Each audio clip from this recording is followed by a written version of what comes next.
Well, this just in, a newly released and scathing report on the Secret Service and the attempted assassination of former President Donald Trump warns that without reform to the Secret Service, listen to this, another Butler can and will happen again. That is chilling.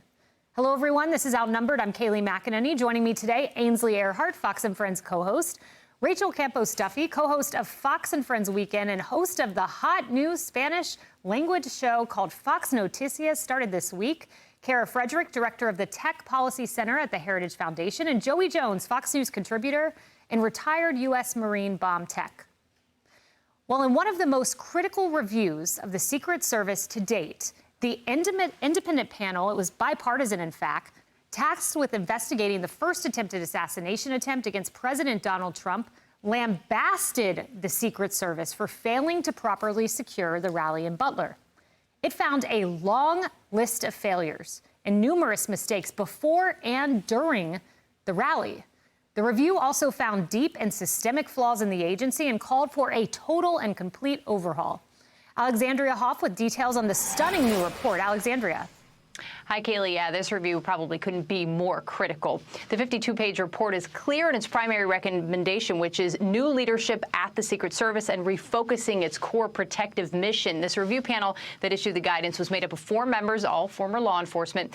The report highlighted 6 specific failures related to the July 13th assassination attempt. There as it follows. Lack of personnel securing the building that Crooks was on top of, failure to directly mitigate line-of-sight issues, communications issues between local police and Secret Service, failure to encounter Crooks even though he had been spotted 90 minutes before shots were fired, failure to inform detail leadership, that would be Trump's detail, and failure of the counter-unmanned aerial system that has to do with Crooks flying a drone before the event even started. The panel also pointed out 9 deeper concerns with the Secret Service as it's run, including corrosive cultural attitudes regarding resourcing and doing more with less, a troubling lack of critical thinking by Secret Service personnel both before, on, and after July 13th, including regarding assessing the level of risk posed to certain protectees. Now, the Secret Service falls under the Department of Homeland Security. Secretary Alejandro Mayorkas issued a statement today writing this: "We fully consider the panel's recommendations and are taking the actions needed to advance the Secret Service's protection mission." And Secret Service Acting Director Ronald Rowe weighed in as well about a plan that he says is being worked on. Quote, "This plan focuses on increasing and retaining the agency's personnel, modernizing our technology, and building a training plan that is sustainable now and into the future." Even with all its criticisms, this review did make a point to recognize the bravery and selflessness exhibited by Secret Service agents themselves year-round. Kayleigh. Alexandria, thank you. Sure. Ainsley, this report was really stunning, and I want to highlight just some of the words throughout, because these are not words that you want to describe the entity in charge of protecting the President of the United States. You'll see these: bureaucratic, complacent, static, a corrosive cultural attitude, a lack of critical thinking, and a lack of rigor. You do not want those words describing the Secret Service. No, these are the ones that protect the President of the United States. We don't want anything to happen to Kamala like this. We don't want anything to happen to Donald Trump like this. And they're saying if there is not reform, it will happen again. It will happen. They know this. Now, there's so many unanswered questions. There's so many lies that we've all been told. For instance, Butler. They couldn't put snipers on the roof. Donald Trump goes back to Butler. Guess what? The roof has a bunch of snipers on it. Why, if they knew he was there, did they send Donald Trump on the stage to even speak? Yep. That would have spared 2 people from being shot, Donald Trump from being shot, and a man from dying. The golf course, the guy got 130 yards that close to Donald Trump, right, with a rifle. Yet they said, quote, "the plan worked." That is not a working plan. The guy got too close. Why wasn't there a sweep? He was there for hours. How many hours was he there for? 12 hours, 14 hours? Overnight. And then the cell phones. The guy at the golf course, he had 6 cell phones. They can't crack open any of these cell phones. If they're saying without reform, this is going to happen again, we need reform. Those are all facts, and those are all damning and eye-opening facts. And something that was eye-opening to me, Rachel, you would think if you were on the head of Secret Service or on the ground and President Trump came a centimeter from dying, probably less than that, you would be self-reflective. But no, not the Secret Service agents, who, by the way, there were many heroic ones that day. But listen to this line. The panel has observed that many of the Secret Service personnel involved in the events of July 13th appear to have done little in the way of self-reflection in terms of identifying areas of missteps, omissions, and opportunities for improvement. There were heroes on the ground that day, but there were failures, and there's no self-reflection? Yeah, it's scary. I mean, listen, first of all, nobody feels reassured that Mayorkas is on it, right? Like, he's the guy in charge, the guy who's opened up our border, let in rapists, let in killers. That's the guy in charge of the Secret Service. And by the way, I didn't really understand that chain of command until all this happened, and I felt so much worse about everything. You gave that list of all the things that they came up with. I want to add to that. Lack of transparency with us. We deserve to know. You mentioned the phones, Ainsley. You're right. How is it that they can't crack open these phones, but they cracked open every phone of the 1,600 J6ers that were walking around, you know, the Capitol? They didn't take shots at the president. This guy did, but we can't open and find out who it is. Why does he have encrypted phones?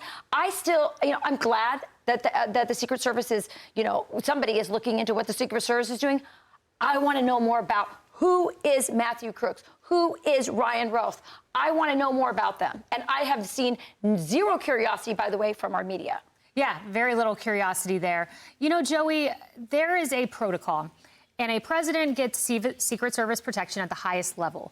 And someone who is on the verge of a nominee gets a different level of protection. And then when they become the nominee at the RNC or DNC, they get a higher level of protection. Here's something, though, that was unique. Donald Trump was a former president. Not only that, we learned in the report something we already knew, that personnel had been read into significant intelligence regarding a long-range threat by a foreign state actor against former President Trump.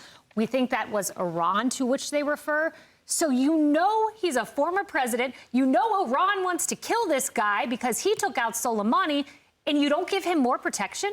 Yeah, I think when you read this report, I haven't read the whole thing. I've read excerpts like many of us on the couch have.